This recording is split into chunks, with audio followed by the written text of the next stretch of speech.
Nurlat'ta 160 şüp konteynerlari meydançıqlari var. Tiziklendirib bir jamg'iyati ishchilari kunga bir, qay bir uchastiklarda 2 da topqir 500 ga yaqin konteynerlar ham 32 bunkerdan shub bo'shata. Для уборки мусора в городе выходит у нас две специализированные машины, так называемые мусоровозы. Shahardan jiyilgan shublarni 2 shub ham bir bunker tashuvchi mashina qotakin ko'rish qoldiqlari poligonuna ildi. Твердых бытовых отходов. Javobli службалар гына түгел, тирә-якның чисталыгы еш кына үзебездән дә тора. Шүпне пакетта түгел, әшилек белән китереп аударсак, ул таралып ятачак.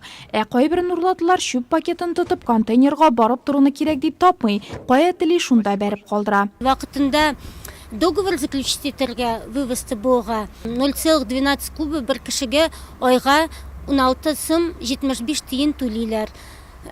Частный секторга яшаучылар, нурлатчыларга кирәк благоустройство 5-та договор заключить и шунда уже спокойно вывозить свой мусор, чтобы штраф булмады.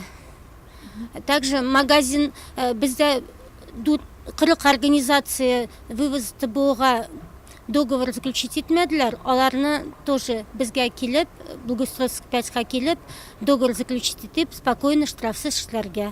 Март ayının соңгы атнасына аяк бастык. Тиздән җирләр ачылып, аяк асты кипшенәчәк. Димәк, барыбызга да җиң сызганып чистарына башларга кирәк булачак.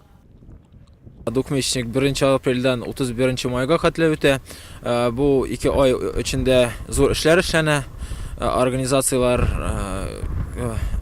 үзләр эшләрен тагын да катырак эшлиләр. Полигонга илтер өчен бөтен бу мусорларны шүпшәрләрне әйтәсе килә иде. Бу 2 ай буенча тагын да катырак эшли административная комиссия. Бөтен нарушенияларны печаткан территориялар өчен административный штрафлар бирелә. Бүгінгі көндә катыкын күреш калдыклары полигонына көненә 100 куб шүп бушатыла. Җәйгә чыккач бу күләм 2 мәртәбә арта ди белгечләр. Шуңа да тизекләндерү бир җәмгыяте җитәкчелеге Нурлатны чиста тоту өчен бар көчен куймакчы. Җәй җитү белән ватылган контейнерларны, җимерлегән мәйданчыкларны ремонтлауга керешмәкчеләр.